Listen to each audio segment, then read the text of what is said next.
Alright, so here's the setup. So there was a short circuit in the gate driver circuitry. I think it was a misjoint or some kind of solder just caused it to short.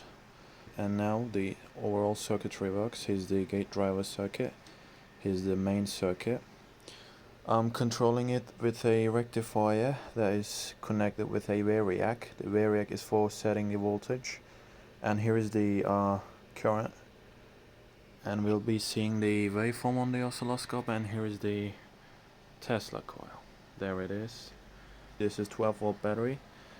It has around maybe 12.3 volts on it. Here's the half bridge driver.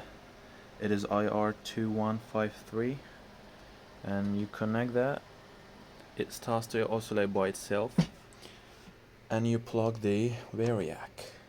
That is also connected in series with a heater that is around 1000 watts. This is the series connection for heater, just in case, just for if anything goes short circuit, to protect the variac and the rectifier circuit. Here we have quite a lot of electrolytic capacitors, as well as some polyester capacitors for smoothing. And here's the rectifier. So you plug this in. Here's the current drawn. It is 0.7 right now. Let's raise the voltage and see. We started to see some arcs, and it is drawing 4.43 amps of current. And here's the waveform. That's the waveform we're having. Its average value is 73. Oh, it's changing actually. The maximum value is 180 volts. And this Tesla coil creates electromagnetic radiation. So therefore, for example, touchpad of my PC doesn't work sometimes. It's intermittent. And here's the Tesla coil running an action. Here we have, for example, a fluorescent light bulb. This is the primary, that black cable, 3 turns, and we have around 200,000 volts, and it's getting, oh, that's quite long actually. See, this is around 20 centimeters of plasma arc distance. Here's the smaller fluorescent tube. We're actually limiting the current by the heater, so potentially this might go even crazier if I don't limit the current.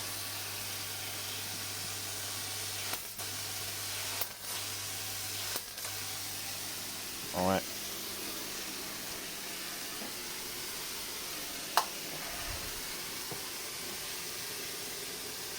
It lights up around 2.5 meters, actually 3. Here's the incandescent light bulb. It is filled with argon, so it basically turns into a plasma globe, and it is so cool. Look at that.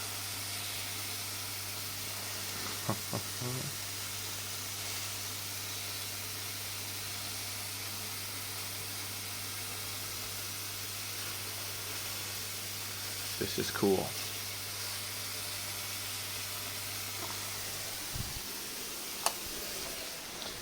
And let's have a piece of metal, for example Caesar, to play with more. So that's the length. The initial jump of the plasma indicates the voltage, and the stretching indicates the power of it. I mean, how far you can stretch arc. it indicates its power. So let's calculate the voltage. That's the initial arc, and it is around 15 centimeters, 15 to 20. So we have roughly 200,000 volts, and that's in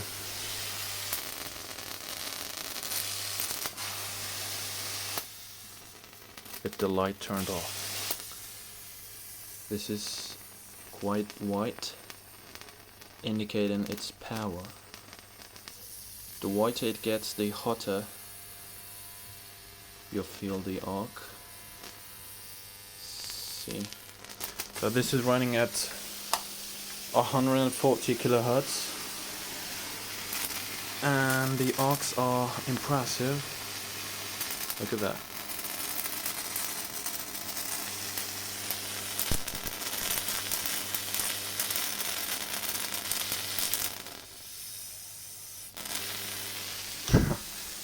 And my phone's touch screen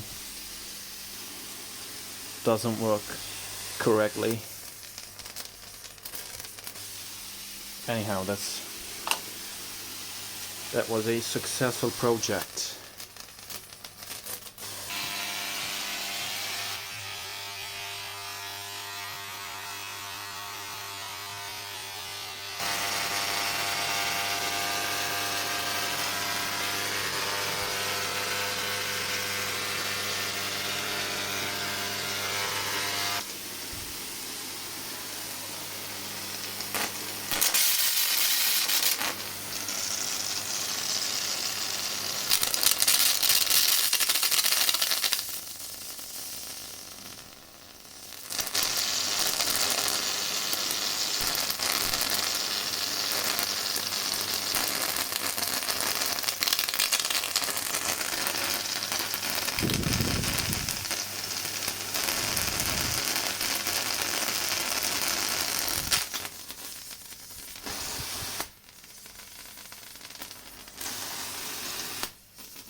And it is shorted.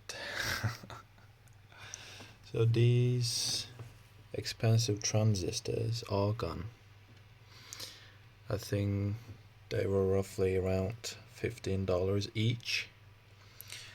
But it was my mistake because I haven't had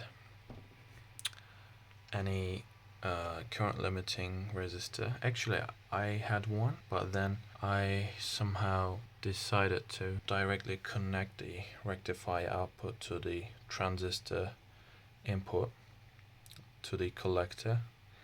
So I think that caused an overcurrent to flow through the transistors and they are shorted. My multimeter is in now conductivity test, conductivity mode, and see,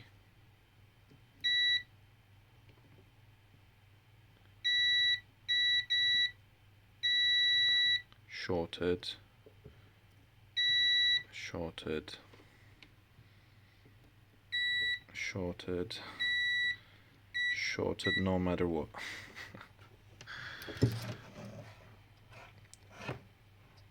So I might try to replace those transistors with new ones or some similar transistors, I don't know.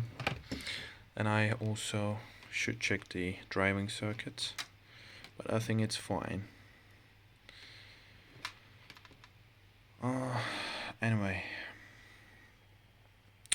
that was it, but at least it was an successful experiment, and it was also a successful project.